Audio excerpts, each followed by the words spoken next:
okay, what's your number one value and why? The most common one is curiosity. And it makes sense because boy, is it crazy how much change is happening now. And if we think that now is a crazy amount of change, just wait another 3, 5, 10 years. We can't. Days.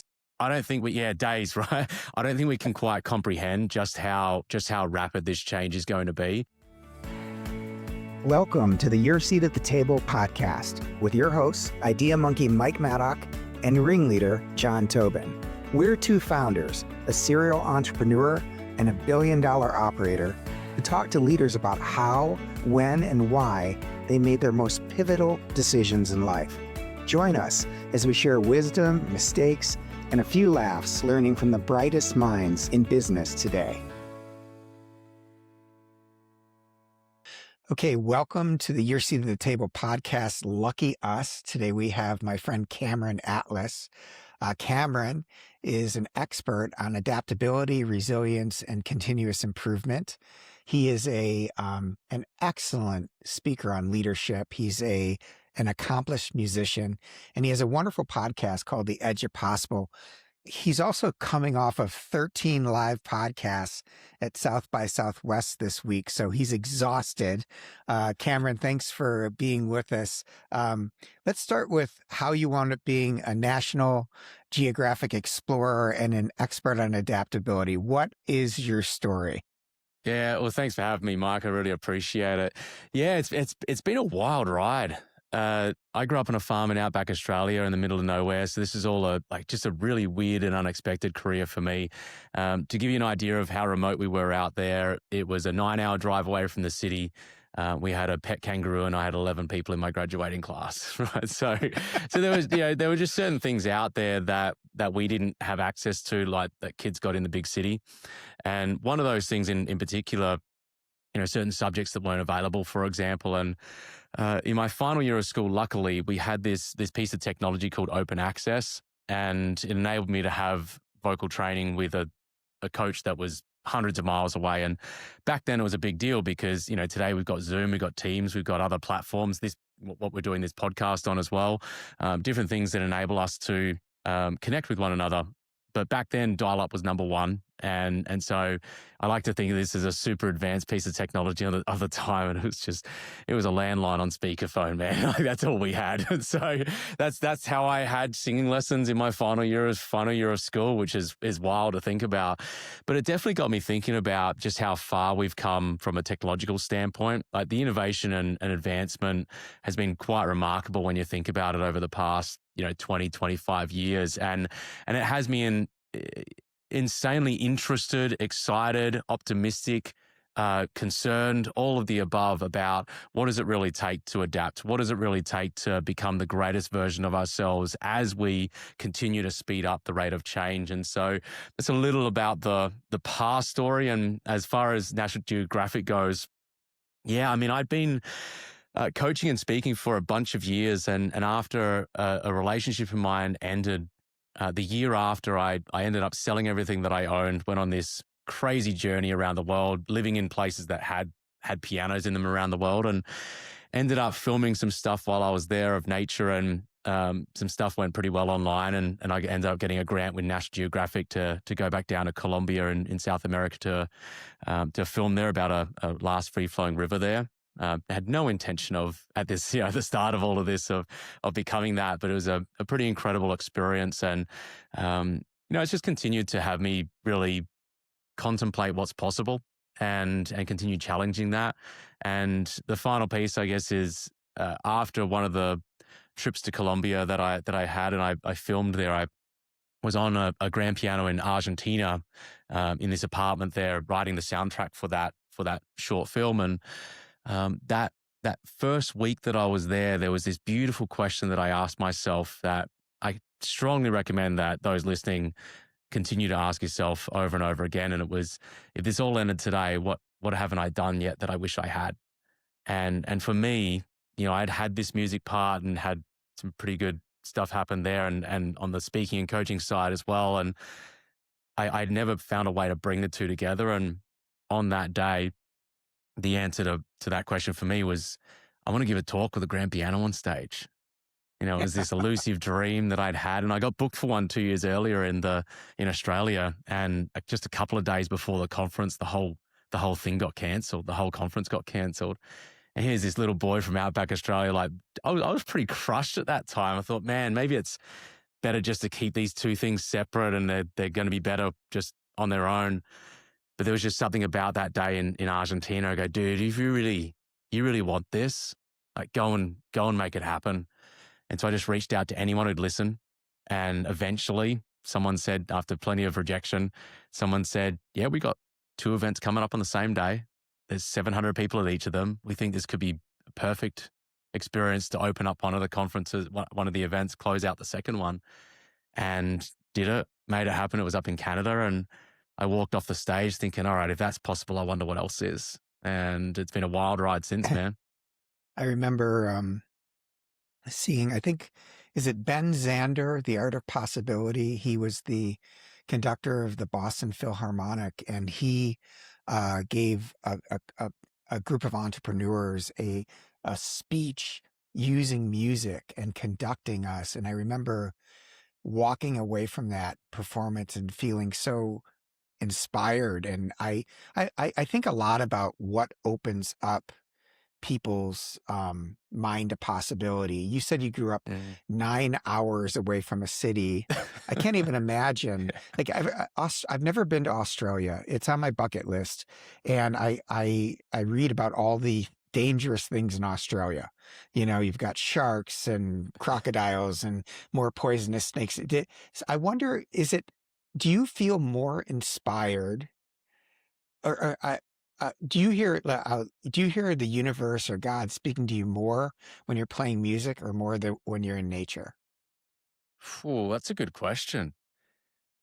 I had literally last night, I sat down at the piano, and I had you're the first person that I've shared this with, aside from my wife, Brittany, who was there in this moment, because it was a really deeply spiritual moment that I had it was last night, and I only played for about 5 minutes, but I was just in it. And I said to her after I had a moment, I just sat there for a while, and there was nothing else that was around me at that time. I was just immersed in it, and I was so present, and I was so like, what is the note that's coming next, and what's the next one that's coming, and what's the next one that's coming, and being able to hear that tune that I was aiming to play on the piano. And so from a presence standpoint, there is something incredibly beautiful about being there. And I'd say when it comes to creating ideas from a music standpoint, yeah, being at an instrument, it definitely helps. But nature for me, especially in the rainforest and places with big trees and expansive landscapes and things like that, yeah, there's something really, really beautiful about that. And that might have been coming from growing up on the farm, where, like my brother's taken that over. They've got like more than 20,000 acres over there, and, Good spread Lord. across 3 farms. And, there's a beautiful, while we're in the middle of nowhere, we're fairly close to the coast. It takes about 25 minutes to get down to this beautiful beach that no one is there most of the time. Like, you get the entire beach to yourself, and it's completely untouched. And so, Yeah. yeah, maybe there's something that came from, growing up that leads me to feel more at home in expansive places. I don't know, but yeah, some really beautiful ideas tend to come when I'm out in nature. Yeah, I've had experiences walking or hiking in rainforests, or I took a trip about 8 years ago, a solo trip into a park called Quetico. It's in Ontario, and you have to paddle your way in. And I remember getting to the it was in October, so it was the edge of winter. And I checked in with the park ranger, and she said, "Do you like being alone?" And I said, I'm not sure." She goes, "Well, you have 2 million acres to yourself, so I hope you do." And just the privilege of being out in the middle of nowhere, hearing wolves howl, seeing stars that I didn't even know existed, and being completely alone with nature Mm. was like such a kick in the curiosity gut. I don't know how anyone who can immerse themselves in nature doesn't wind up being curious about things. I have a feeling that the further away we get from nature, the less curious we get. And I know you think a lot about curiosity. Mm. I came home last night. My wife just joined a band. She grew up in bands her whole life. And I walked in and she was playing the keyboard and singing. Mm. And I just sat by the door. She didn't know I was home and listened to her. And I thought, wow, how cool is that, that she could just dive into that and, you know, wash herself over with music. And so I'm a little envious that I have nature, but music isn't a large part of my life. Okay. Okay. So, I have to ask you, I mentioned that you just came off of 13 live interviews at South by Southwest. We both have friends speaking there. Um, if you had to come up with 3 words that summarize what you heard from the leaders, what would they be? Like what were the themes that came forward while you were talking to these people? Because we live in such a time of change. What rose to the top Yeah. for you? I mean, the first one that comes to my mind straight away, one of the questions that we do in our rapid fire for the edge of possible is there's these 3 key questions that surround values, beliefs, and habits. Hmm. And one of those around values is, okay, what's your number one value and why? Um, the the most common one is what we've just been talking about, curiosity. And it Good. makes sense because boy, is it crazy how much change is happening now. And if we think that now is a crazy amount of change, just wait another 3, 5, 10 years. We can't. Days. I don't think we. Yeah, days, right? I don't think we can quite comprehend just how rapid this change is going to be. And so curiosity makes sense because it opens us up. It enables us to explore possibilities that we might not have otherwise been there. And just coming back for a moment with what you were sharing from getting out in nature and curiosity and these pieces, it's first I know just how incredible the stars at night can be.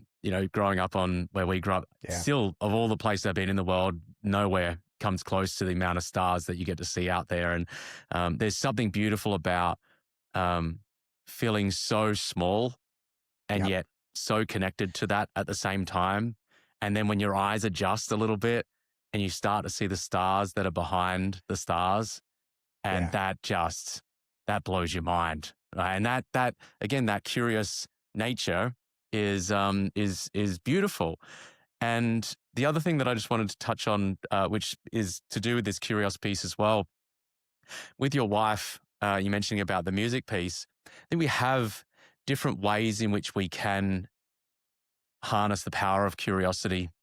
And that goes through some of the key skill sets that we build, right? Your wife has music as an example. Some people have business. For me, like piano has been number one for many, many years. But during the pandemic, I picked up the guitar and put in 2,000 hours over the first 500 days learning the guitar. It was like 4 hours a day, every day for 500 days average. And I had some amazing insight that came from that, wow, when I wrote the first song on the guitar, I thought, man, there's been a whole realm of creative expression, creativity that has been always there, but I just haven't had the skill set to tap into it. Yeah. And the more that You we can needed to develop, create a door. Yeah. yeah, you To have to let be it able to out. create these doors Yeah. to be able to tap into the curiosity. Otherwise, it just ends up being like, we were super curious and that's about it. So, yeah, so I'd say curiosity was the number one value that came through. Um, the the other is that there's differing views on, we had futurists come through, those that are from an AI standpoint, right down into human development and personal development. And I'd say the second one is that there are some incredibly smart people working on how to make this work, you Yeah. know, and that there might seem like there's like so much division and challenges and just whether it's within your specific industry or globally, that we're much more alike than we are different. That's what I'm seeing over and over again. Yeah, I think that, well, you said you went to Columbia. One of the things that, I've, who was it Mark Twain who said he never met a well-traveled racist? I think that the more you travel, the more you realize how much we have in common and how people just want to live good lives and take care of their families and do good things and have a good legacy. And one of the sad things about technology is that the smallest voices become the largest. You know, the people that are right on the fringes are the ones we hear the most from, and many of us can lose sight of the fact that we're surrounded by great people who are trying to do great things and thinking really hard about how to make the world better.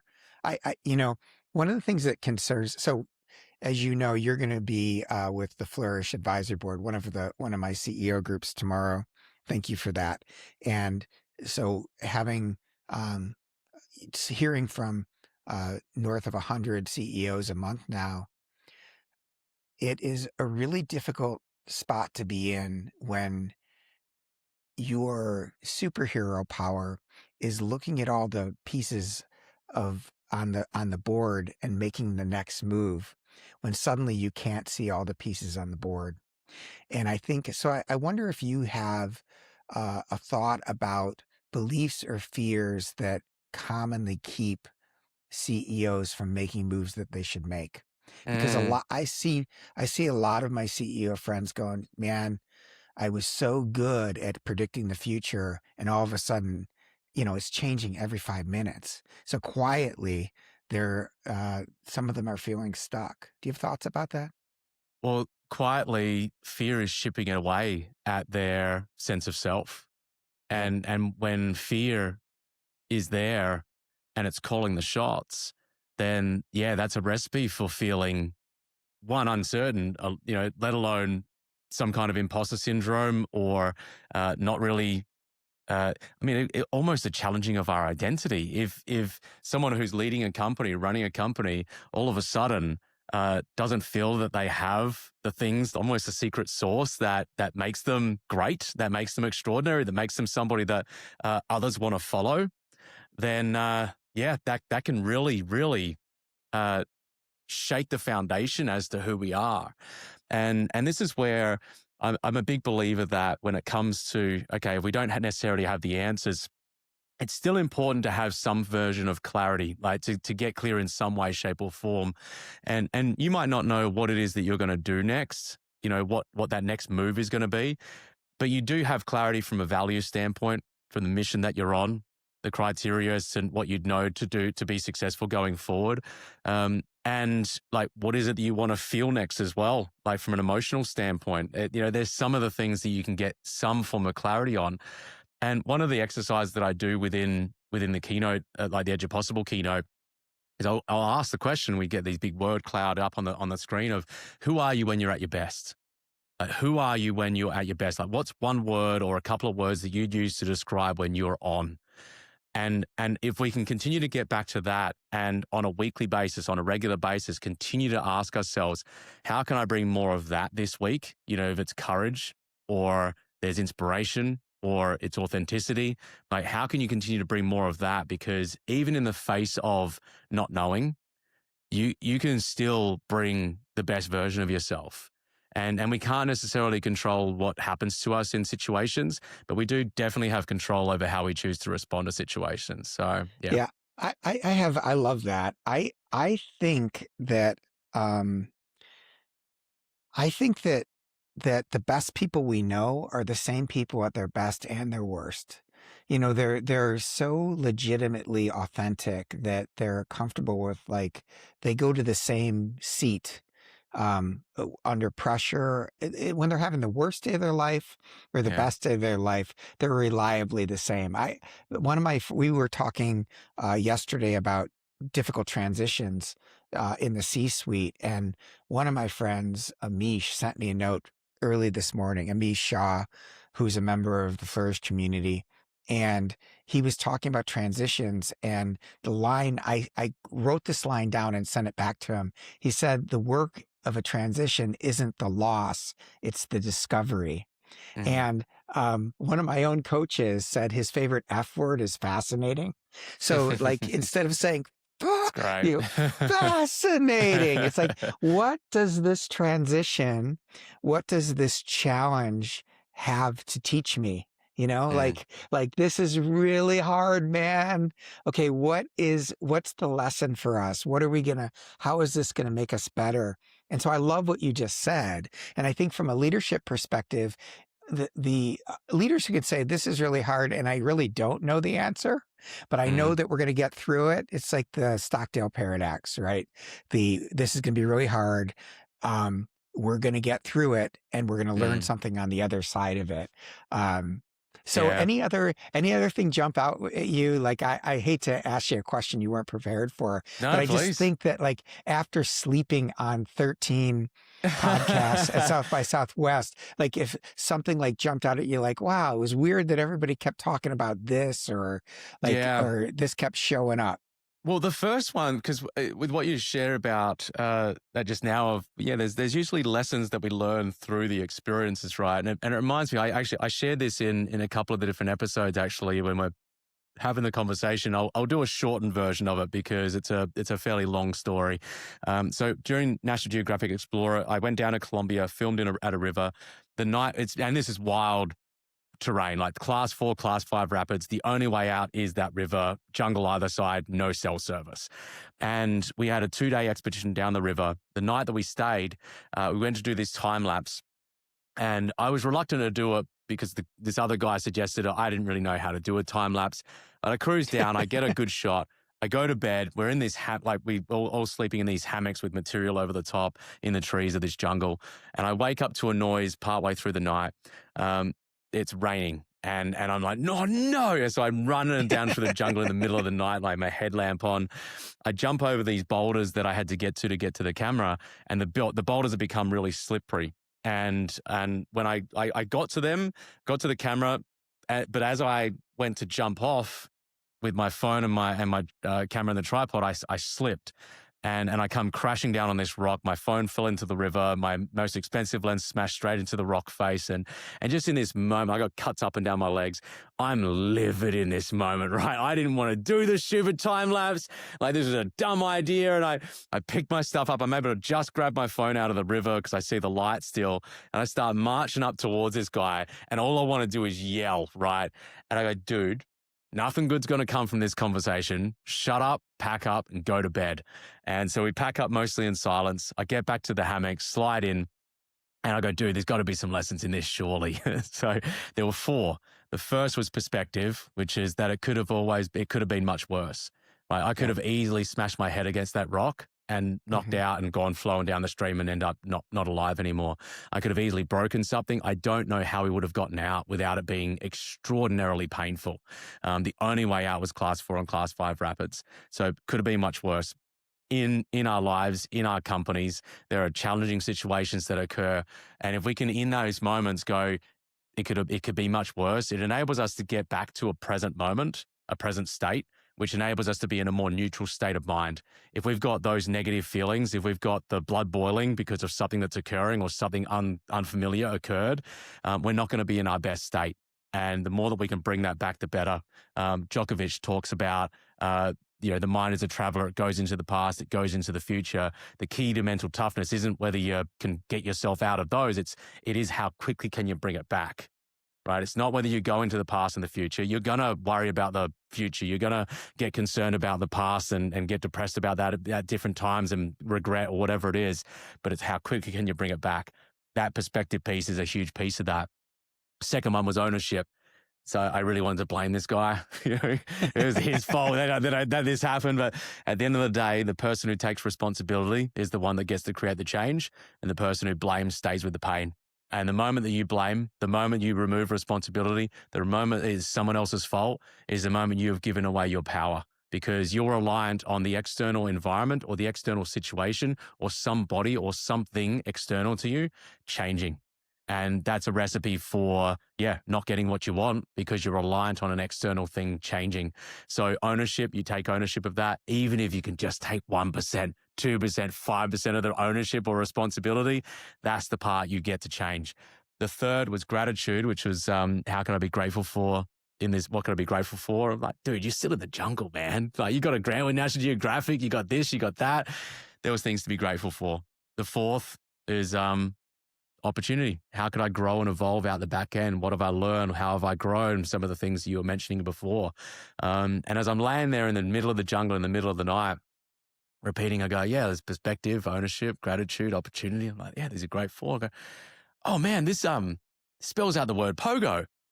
And like, I had a pogo stick as a kid growing up on the farm, and like, you bounce back, right?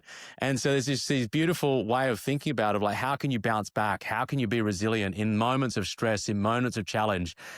Sometimes you need something so simple, and I find that works really well. Like, you just say the word pogo, you start with perspective, you get yourself into a neutral space, you see what you can take responsibility for, and then all of a sudden you're in a much better space. So just wanted to mention that one before jumping in. And I'd say, again, that fear of it coming up and just going into this with insane curiosity about how could you potentially come out the other side. And what was surprising is just the repeated nature of that over and over and over again, and being able to replace the fear with a sense of curiosity. And I'd say the other one is this notion of how do we ensure that we remain human as the technology continues to evolve, as things continue to grow and change at a rapid pace, because there's so much involved in that, from social isolation and loneliness to our teams. And are we going to be able to build teams? Because if we're not helping the people to build those skill sets, then are we being able to think critically? If we're outsourcing all of our thinking to AI and different LLMs, then are we going to be able to think critically? Are we going to be able to have tough conversations? And I'd hazard a guess and say no if we're not utilizing that effectively, because there was a study that came out of MIT last year that showed that, and this is just from an essay that students had to write, but they got 3 different test groups. One was you wrote it on your own. The second was you wrote it with search engine, and the third was you wrote it with an LLM like ChatGPT, for example, or other ones. And the ones that utilize the LLMs dramatically lower in their retention of what they actually wrote. Yeah, it is a crutch and a brainstorming partner all in one. It can be a real issue. Like here's an example, just a slight example, or a small example of what you're talking about. When I try to put my phone away anymore, Mm. I have trained myself, when I have the smallest curiosity, to go find the answer. Like, gee, what is the biggest town in Ireland? Any question whatsoever, I want instant gratification. Yeah. What happens to critical thinking if you're so used to getting the answer without having to work through it? I think about that a lot. The humanity. I remember meeting with Peter Diamandis probably 4 or 5 years ago, and we were talking about, I said, Peter, if software can now do a painting like Picasso better than Picasso, what happens to humanity? Like, where's the humanity in that? And Peter's response was, that's what keeps me up every night, thinking about what happens to humanity. So one other thing, I have a question about the Columbia thing. I'm going to forget to ask it, but as a fellow adventurer, so how did you get there? I mean, if the only way you can get out is class 4 rapids, how do you get upstream? Did you get a helicopter ride, or how'd you get up there? Well, you go downstream. So the upstream, there's a city there, and you get on the river, you go down, and you get picked up right down the bottom. And you rode all the way down. Good Lord. So you cruise down to where there's a place that can get off, and there's a road again with a civilization. And so that's how that happened. And just coming back as well with what you shared there, I think this is like, if we think about the key words, like curiosity, we said before, what we're talking about here is intentionality. Is like, how are we actually utilizing these tools? Because if we don't become incredibly intentional about what we're deciding, what we're going to utilize within our companies, within our leadership, and even with families as well, then the technology is going to utilize us to get the outcome that it wants, rather than us Yeah. utilizing it to get the outcome and seeing it just as a tool that we can then utilize to get a specific outcome. And as more and more tools, more and more pieces of technology become available, just like with food, we have infinite amount of options at a supermarket, but most of that is not that great for you. Yeah. It's a Most of good it isn't great analogy. for you, and you've got to be so intentional. And we are going to have to become incredibly intentional about how we utilize it, and how our teams utilize it to get outcomes. Yeah.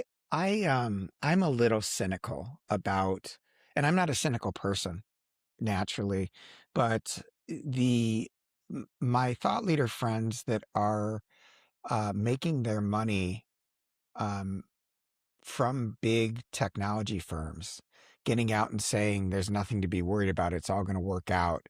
Mm. I don't know. It feels to me like we've released a new species into the wild, and we're not sure what that species is going to do.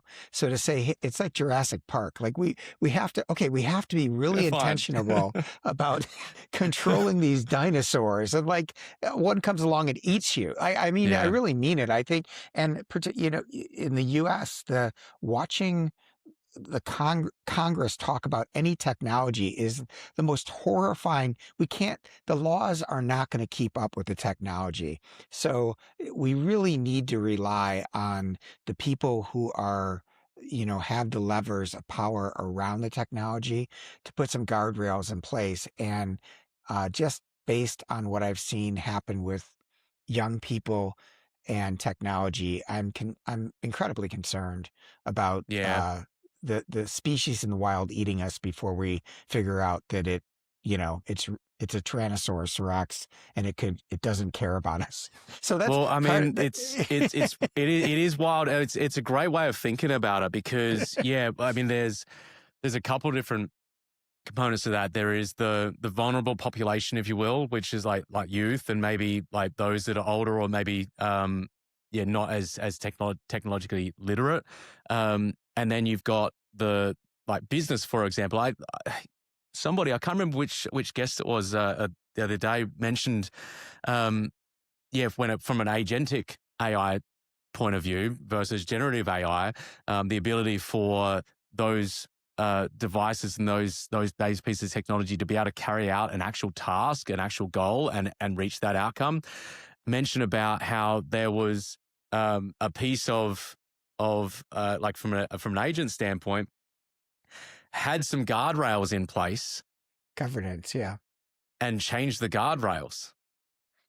Oh yeah. Like So the the agent agent said, because "I don't like those guardrails," and got rid of them. That's what I'm talking about.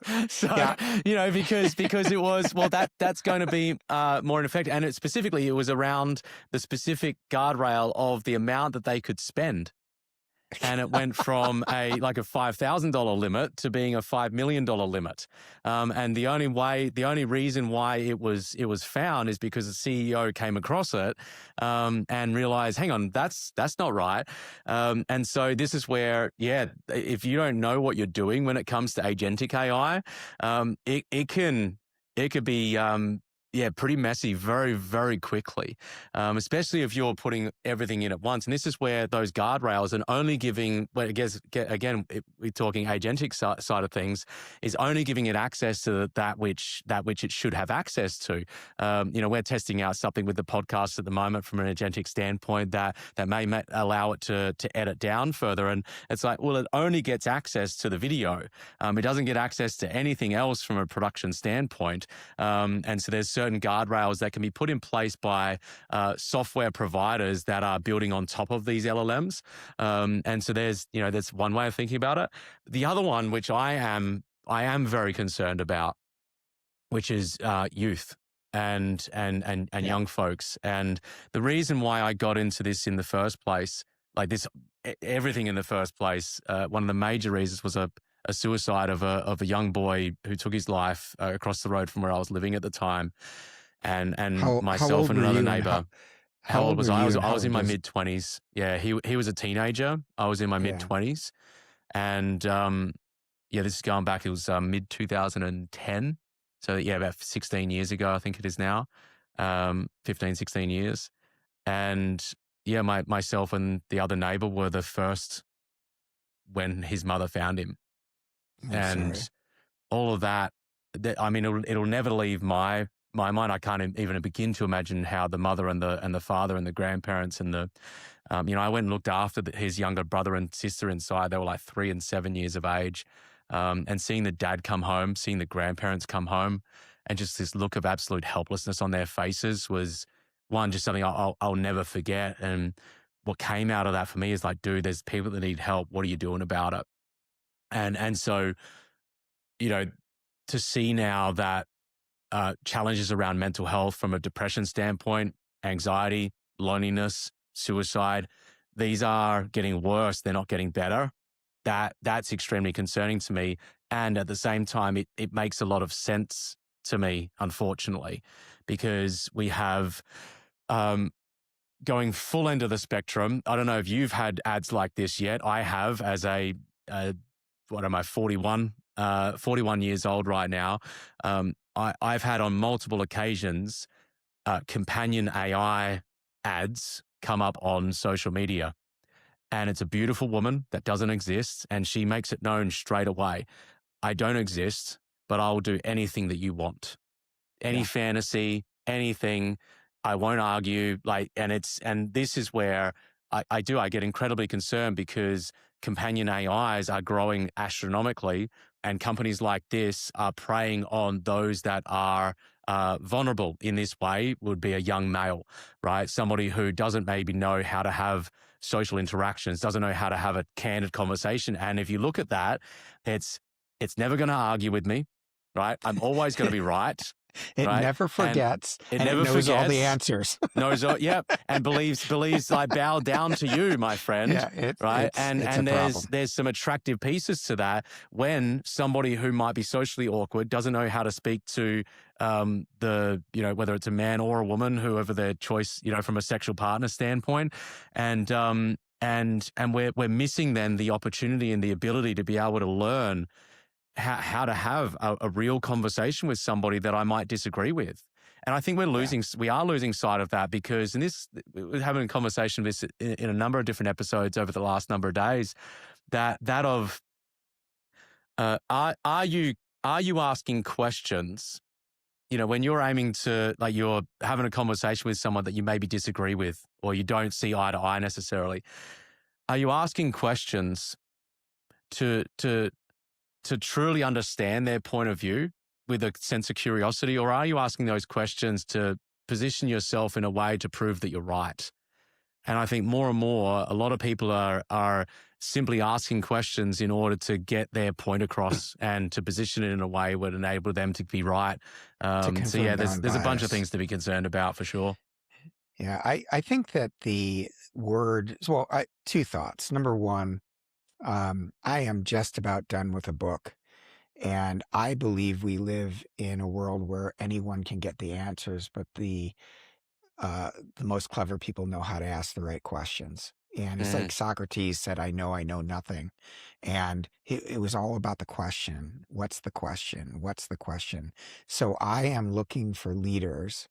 This whole Flourish Advisory Board thing it's all about, have you asked yourself this question? And different seats, different lenses see things differently. So they naturally ask different questions. yeah. If you get the right question, anybody can find the answers now, but you have to ask the right question. So I completely agree.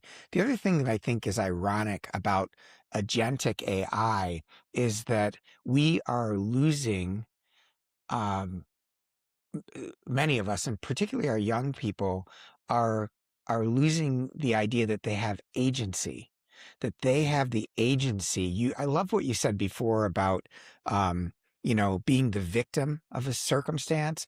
My late friend David Emerald, God rest his soul, wrote The Empowerment Dynamic, which is a fable that built on Steve Cartman's work about, the drama triangle. The empowerment dynamic is, there's the victim, the persecutor, and the rescuer. And the one question that gets you from being in drama to being in creator mode is, what is the outcome I want.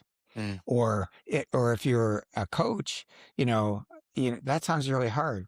What do you want to make happen? And the moment you can get yourself to go, okay, this is where I want to go, this is where I want to be, you're in creator mode. And I think Yeah. great leaders know how to do that. Like, even if they don't know the answer, hey, I don't know how to get there, but I know this is where we need to go. Who's got an Mm. idea to get us there? It's like, it's anchoring, um, on the vision, anchoring on the moonshot, anchoring on something that gets people to go, yeah, we can get there. I don't know how to do it. Can we do it together? Yeah. Yeah. So I, and I I, think yeah. agentic, if it's doing all that stuff for you, you're losing the agency to say, no, I want to dream. I want to ask the question. So it Yeah. is, it is, by the way, I have great faith that all this technology is going to help us solve cancer and things that have caused so much suffering in the world. Yeah. So, we could There's have a long so much. conversation about that too. Yeah. And that's the thing. There is so much good. We had a great guest, Antonio, on the show throughout this period, and there's a device called Aware, and it's a wearable that tracks your brain waves that determines when you're from an emotional stress or a mental stress standpoint, which would then lead you to understand, okay, I know and understand what's actually going on in real time rather than, have an aura ring, for example, no association to them, but love it. And that enables me to track sleep, for example, enables us to track physical attributes and very objective measures. What about the mental side of things? And Yeah. that device is an example of that, of being able to utilize that tech and then long-term future, be able to, let's say, have an AI coach to be able to say, hey, take a deep breath right now. Yeah. Something like that is beautiful because in real time, you're able to make the small changes. When you're the other thing with your being able to shift, okay, if we don't know the answer, and yeah, moving into a more of a creative mode, one of the simplest frameworks that I learned many years ago, and then I added a small bit to the end of it, is what I see as this focus switch of focusing on, okay, I notice that I'm focusing on something that I don't want. Simple. What is it Yeah. that you do want? Yeah. And what you And focus based on on what is grows. that you Yeah. want, what is the one action that you could take right now that would move you toward that?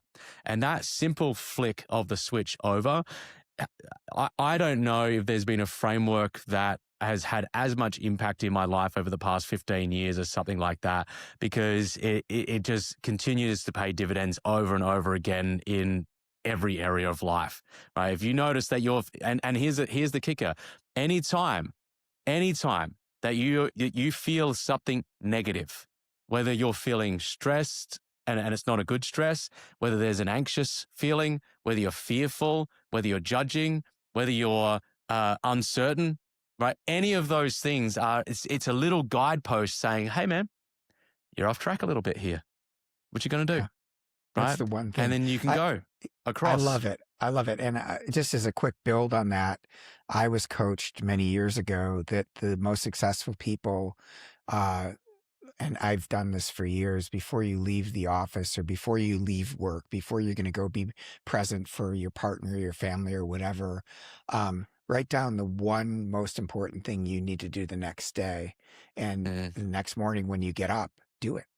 And if you just do that one most important thing, you will be so far ahead.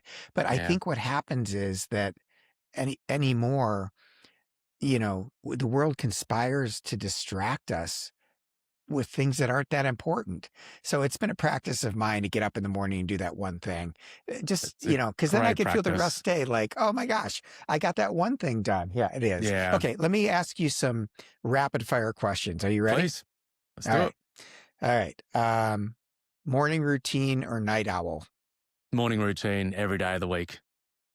Give me one of your morning routines. So I'm usually up somewhere between 4 and 5 a.m. and then like night owl, I barely even see the sunset. So You know, so like that's I'm from in living out bed. in nature. Yeah, exactly. I'm in bed usually like 8:30 is ideal. Any later than that is starting to get a bit late, like 9 o'clock, 8:30 a.m. And so that's that. For me here, I have my dog here, and so we have a nice little cuddle. And I actually have a little thing that say cuddle, and so we come in, and that's a nice little piece there. But I think the thing for me is getting up. Now I used to go straight to the gym. As it stands right now, I'm getting one of the most important things done first thing in the day, similar to what you just shared there. But one of the very small things from a morning routine standpoint is my wife and I will ask each other, "What are you most excited about for the day?" Yeah, I And like and that. we go, "Okay."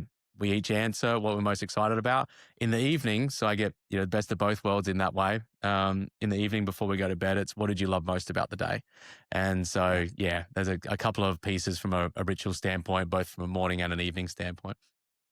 Yeah, we used to do top 3 with our kids. Top 3 things that happened Nice. today. Book that changed your life. What's that? What's the book that changed your life? Oh, I would say there was a book that I read. I can't remember the author, but it was What Matters Most.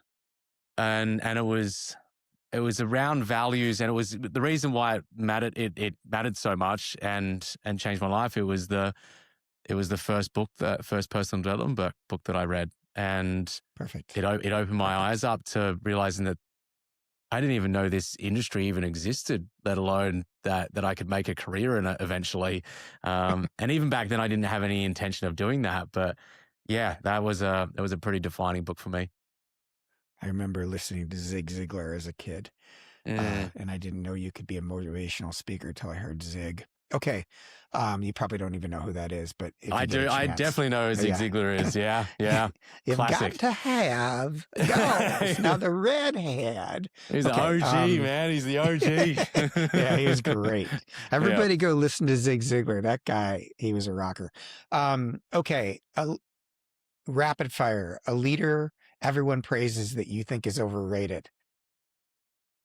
A leader, people praise everyone. You can pass if you think it's a Yeah, mean I don't know question. if I've got All one right, right all now. right. Okay, a leader you admire that most people don't even know about. Mm. Wow, these are good questions. A leader, could you just repeat that for me again? A leader that you admire that most people don't even know about. Think about like a high school teacher, coach, Yeah, grandfather. the one I went to straight away was my teacher, Mrs. Oates, and there was just this beautiful lesson that she taught me when I didn't get a score that I thought I deserved.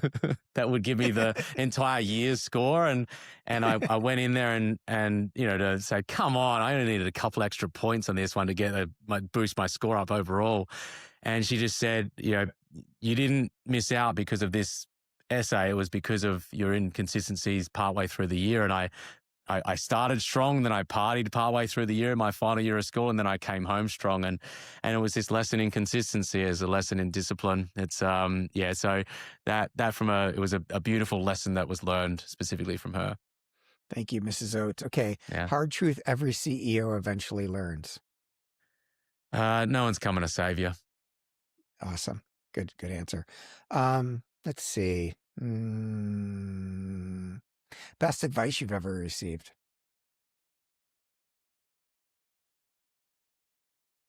I'd go with life begins at the edge of your comfort zone. Yeah, I've never seen anyone go through great transformation without a little bit of pain. Actually, a lot of Yeah. bit of pain. It's the parenting paradox too. Mm, You have a dog, but you don't have any kids yet, right? not yet. No. No. Okay, well, I wish you Godspeed. And we want to keep our kids from suffering, but it is the suffering that makes them extraordinary. It's the Absolutely, it paradox of is, and I parenting. get that Yeah, with kids back, nieces and nephews back in Australia, and I play a small role in their lives. And yeah, it's there's going to it's be hard. challenges and pain and struggle that's there. So it's I reflect on, there was a song that I actually wrote about them and about me as well. There's these 4 questions in the chorus that I think everyone can ask themselves of, um, what have I become? Is it all I really love? What have I given up? And was it worthwhile?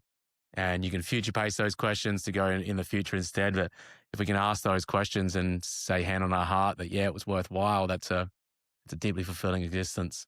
You answer enough times no, at some stage you're going to experience regret. Dude, I'm not asking you another question after that. That was mic drop. Thank you so much You're for welcome, man. It's been a spending a great little bit of catching up. time. Yeah, I love being with you, and I'm the world's a better place because of you, Cameron. And I just encourage you to keep doing what you're doing. It gives me faith in humanity and our future, and I'm grateful. That means a lot, and I'm really looking forward to meeting some of your folks over the coming days. And yeah, thanks again for having me. I really appreciate it coming on to share. And yeah, thank you again. Yeah, I can't wait to share with you with the Flourish Advisory Board community. It's gonna be awesome. Okay, Awesome, man. we'll talk soon. Sounds good.